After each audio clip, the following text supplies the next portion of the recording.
Hey guys, and welcome back to part two of drawing this design this piece of the angel. Let's get started. Right now, what I'm doing is I'm going to continue on with the sketch portion. I've already started here. I forgot to hit record whenever I was doing this, or for the audio. But I'll go ahead and pick up right here where I was leaving off just a little bit ago. But right now, what I'm doing is I'm going in and just putting in quick strokes with where I'm going to have the feathers line up, like how I'm going to do them when I actually do the finalized piece. I'm just trying to get everything laid out. Like here's where this feather will go and stuff like that. Just kind of get ideas down on paper to show that's where I'm headed with everything. And what I'm doing is I'm using really quick strokes. This is something that whenever I draw on paper, how I would kind of do some portions of the hair. And if you can hear that, it sounds like my neighbor just decided to jump in the shower. Uh, Usually it happens whenever I hit record on something, but that's what's going on right now. I was taking a look at the other portion of the video, and I noticed that when I sped up the video, I was having trouble actually doing like a voiceover, trying to keep up with the video to explain what I was doing, and it just kind of I thought I'd go ahead and just do it in real time. It might be longer videos separated into more parts, but at least you'll be able to see what I'm doing as I'm doing it and just kind of be able to follow from there. Now, when you're getting started with the Wacom, it's going to come down to practicing a lot with getting used to the pen and how it actually registers your movement. It does take just a little bit of time, guys. Practice. Just make sure to keep practicing. Don't get frustrated with it. It's one of those where, if it was easy, everybody would be doing it. But just keep practicing on it. You'll get used to the movement of how the pen reacts to your actual placement on the tablet itself. I have been getting questions about if your hand rests on the tablet. Oops. Um, does it register the touch portion of it to zoom in or zoom out? I really haven't noticed that. Actually, I've not noticed that at all. In fact, the one thing I actually forgot that it's a touch interface. I've never seen it actually do the zoom in, and I keep forgetting that I can with my fingers for the zoom in. I'm so used to doing stuff with the quick keys from using Photoshop and just different programs over the years that I completely forgot that, man, I do have a touch and zoom here. I know it looks kind of choppy right here. I'm just kind of getting like, okay, here's where I'm going to have my shadows for later. That way I can have stuff start to blend in later. Um, it's just a little trick when you're doing some kind of like line art. You can use hatching, which hatching uh, is kind of like this, where you're doing your shades, something similar. Cross hatching is when you actually come across, and it's pretty rough right there, but it's really whenever you zoom out, you can kind of get shadows to kind of see where, uh, with line art, you can kind of get a shadow effect that way. There's that, and then there's stippling. Stippling is stuff that I used to do with pen and ink, where you actually are using dots to kind of, the closer the dot, the darker it appears, and then the further away, if you want it to get a little bit lighter, uh, you would put the dots a little bit further away, and that's really quick. But stippling is where you kind of just use dots to fill in and make it darker and stuff like that. I think with this piece, like how I'm kind of starting, I'm going to use hatching just a little bit, especially on the wings, because I kind of want it to have like I was saying, a hair look, like a hair particle. Um, I keep saying hair particle. I've been using Blender lately for 3D animation and rendering and setting up rigs lately. So I keep saying hair particles because I'm just so used to reading that lately on forums like, oh, okay, like the Cycles render engine has a new hair particle system. So I've just been kind of looking up like that instead of using the Blender render engine. So I've just been kind of stuck in that mode lately.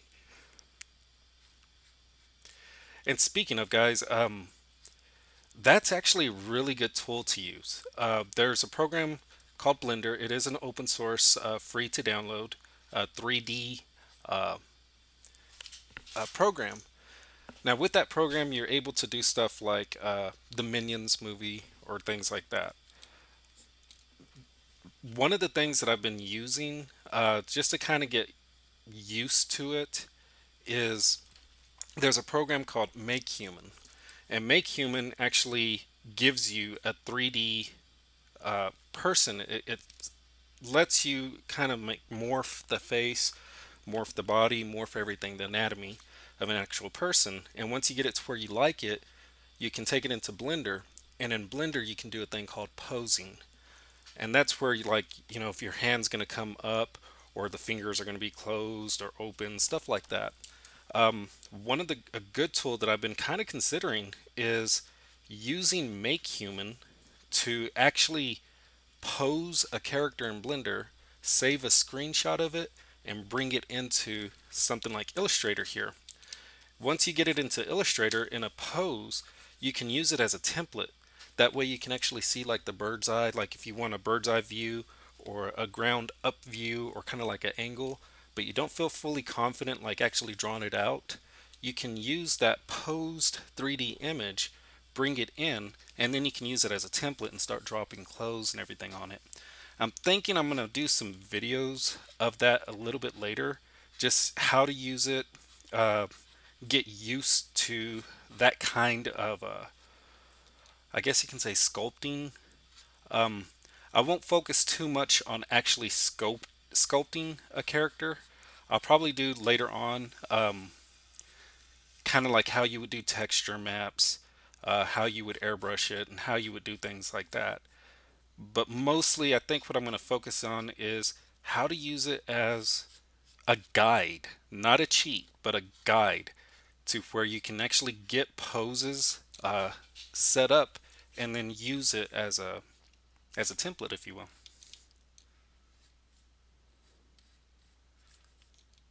And let me know. What I'm also thinking of doing is setting up uh, Dreamweaver or brackets or different other HTML editors.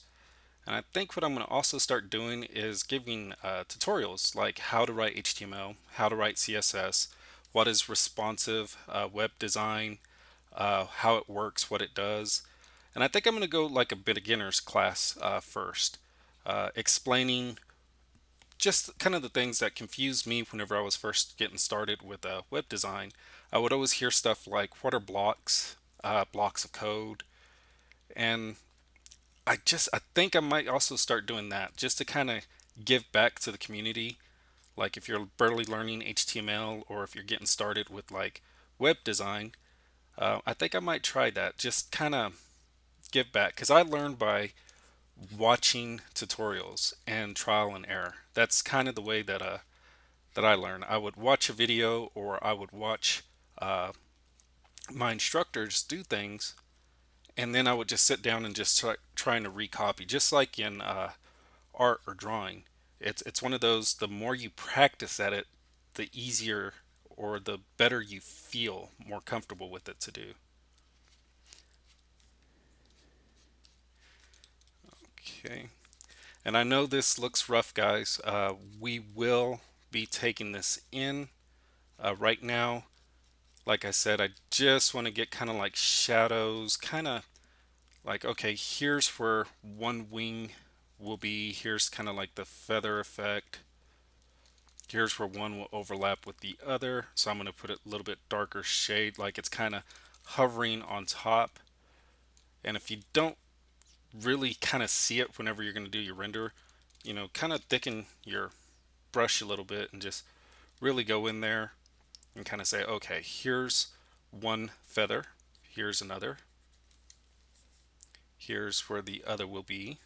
That way you can kind of see more definitive lines later on when you're going to be going in there for actually working with the piece. And here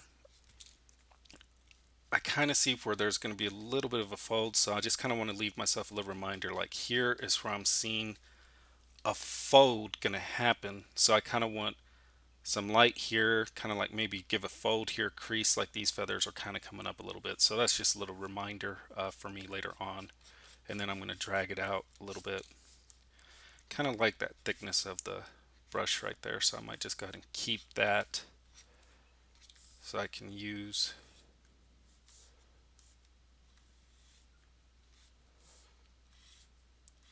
But one of the other questions that I've been seeing a lot lately is, do I like this Pen and Touch Small?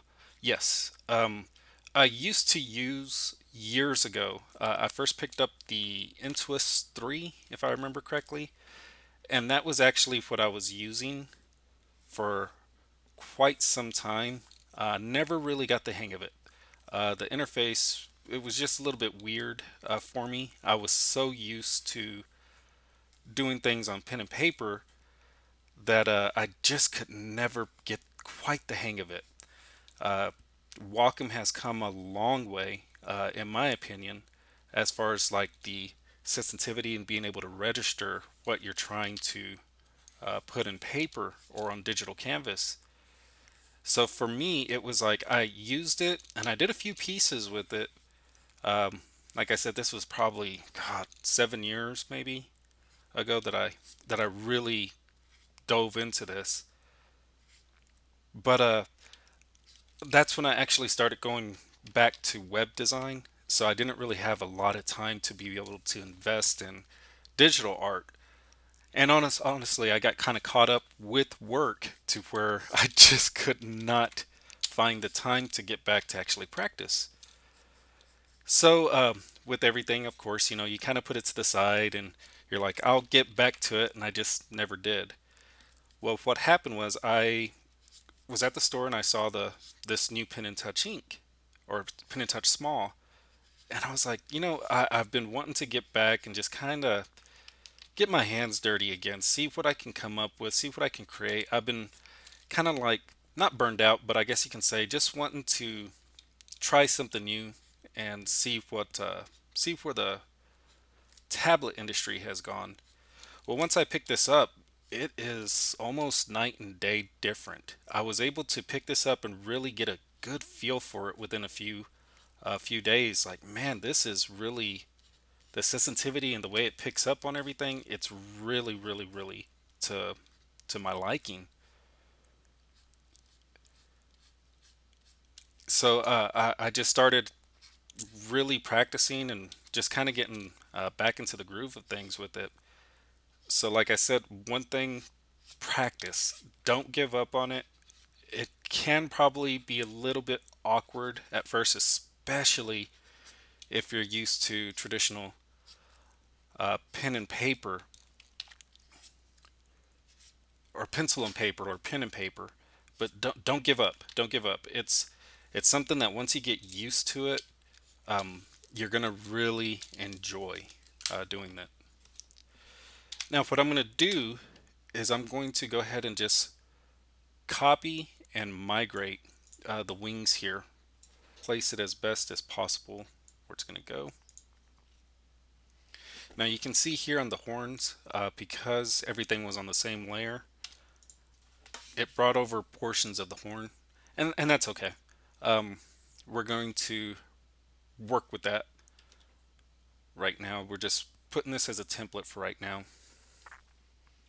We have that copied and transferred over. We're going to go ahead, zoom in, and I accidentally deleted just a couple portions that I don't want, that I did want. So I'm just going to use this as a reference, just kind of bring everything back that I needed on the armor. So that will be here. One thing I have noticed, if you didn't see that right there, there's sometimes that the tablet will register some movement and give you dots. Let's bring that brush up a little bit. It's just, it's the way I think that it places your hand or the movement. It just kind of freaks out a little bit and just kind of registers a little bit too much with the sensitivity.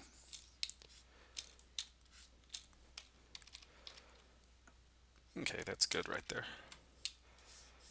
Now with the sword, what I'm going to do is I'm just going to take a rectangle, bring the shape down for where I want the blade to be.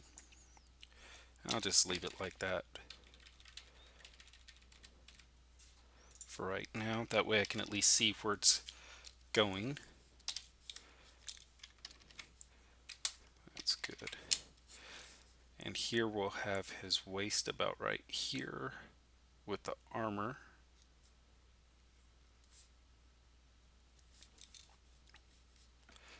And about here we'll have the quad.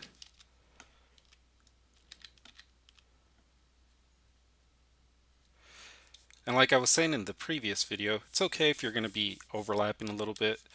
You're just really wanting to set up your where everything will be right now so that you can use it as a reference guide later on.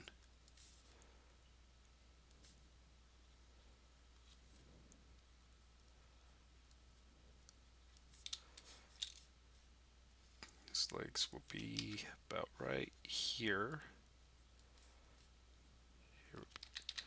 And right there, that's kind of what I was talking about right there. It just kind of registered a little bit too early and put some dot effects. Not a big deal. Just keep your hands ready with Control Z.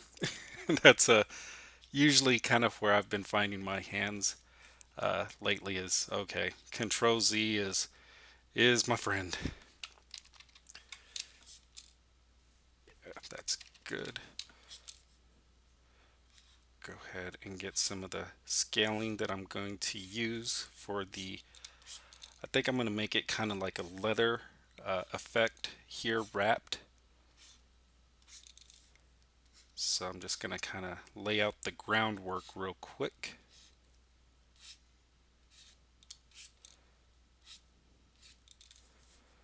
Okay, here's where the knee is. That's technically where the kneecap would be. Now the top portion of his armor will start here and go down. So we'll just erase a little bit right here.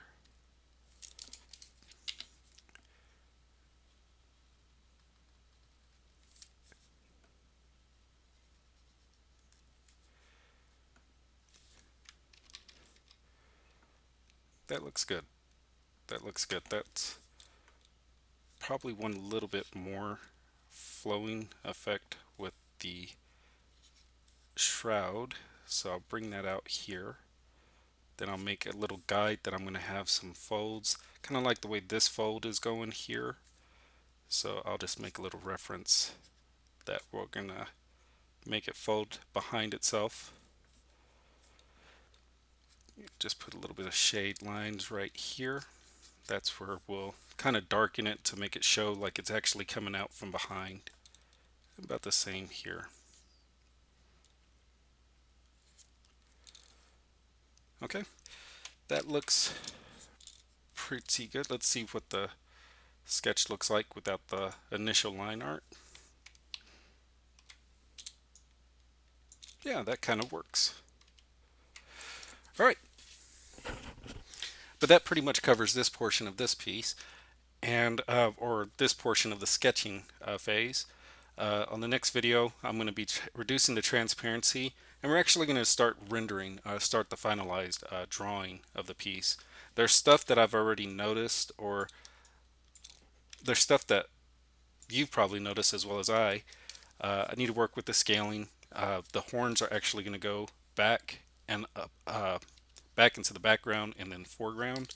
So I kind of see like, okay, I need to work with getting the shading and the scaling and the perspective of it just fine tuned a little bit. But for right now, I hope you enjoyed the video. If you have any questions, don't forget to leave them in the comments below. And as soon as I see them, I'll try and get to them as soon as possible. Thanks, guys, and have a good one.